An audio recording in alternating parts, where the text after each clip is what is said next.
What's the deal, y'all? Today I got another story for y'all. Story from Tunisia. Happened my third year out there. Probably one of the craziest things that happened to me so far in my career. A team stole $8,500 from me. But it's not as bad as it sounds because it could have been a lot worse. I'm gonna let y'all know why. So I'm gonna give y'all a little background story on this story.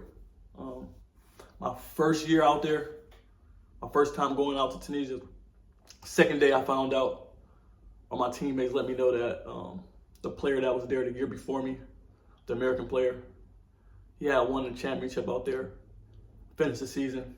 He was going home. He had like $75K on him in cash. He was going through the airport, and he had like all his money like hid in his carry-on.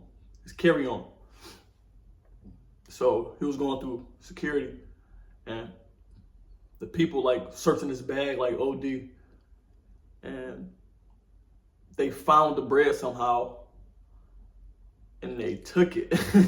You feel me? They took the money and put him in jail, bro, for 48 hours. He got like banned from the country for life because it's like a rule, and you know most countries got a rule you can't travel with more than $10,000 or it gets confiscated.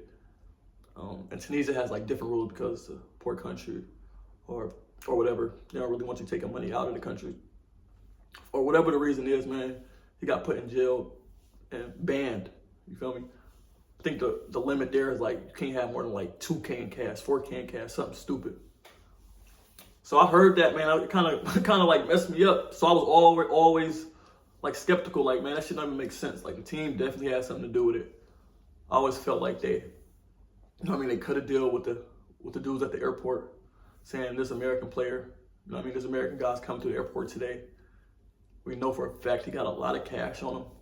Take it, give us our bread back that we paid him. We don't give y'all a little cut. You know what I mean? It makes sense, you know what I mean? So I always had that in the back of my mind, you know what I mean, whenever I went to Tunisia, whenever I was going through the airport. So I was always real smart about how I moved if I had some cash on me going through the airport in Tunisia. So fast forward to my third year being out there, I kind of got into it with a team. Not really got into it, but got into it with them. But we both like agreed to terminate the contract because in Tunisia, you can only have two Americans, but only one can be on the court at once. And it was me and a big guy. And Tunisia are really lacking bigs, and the big guy was good as well. So they didn't really need me that much. And I was sitting on the bench. I wasn't playing too much because they, like I said, they needed him more. The guards were pretty good. And you know, I was the highest paid player on the team by far. So it just made sense for me to leave, and Puerto Rico was starting. So I basically just asked to dip, and they said okay. And I just went up all my money up to that day. I probably only made it to like January, February. And they owed me a little money, so they gave me my money. And the way they gave it to me, it was just too smooth, you know what I mean? Teams never give you your money smooth like that without a fight, without like trying to get some back, trying to fine you for some little stuff.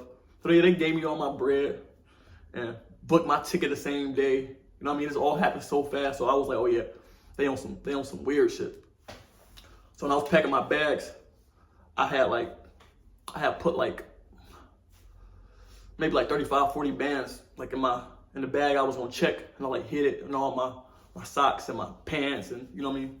Just so make it hard for them to find it if they was gonna be searching.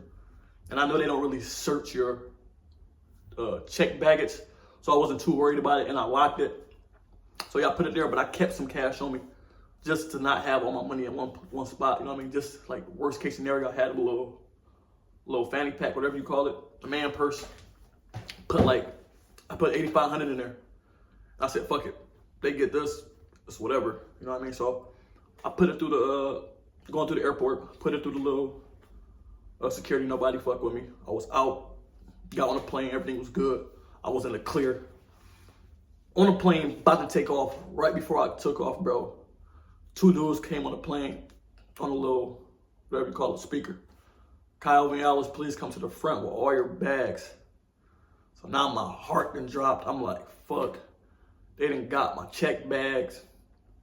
Now they about to put me, you know what I mean? The same thing about to happen to, same thing that happened to this nigga about to happen to me. Sorry. Same thing that happened to this dude about to happen to me. So, whatever, I walk up there and they're like, do you have any, like, how much cash do you have on you?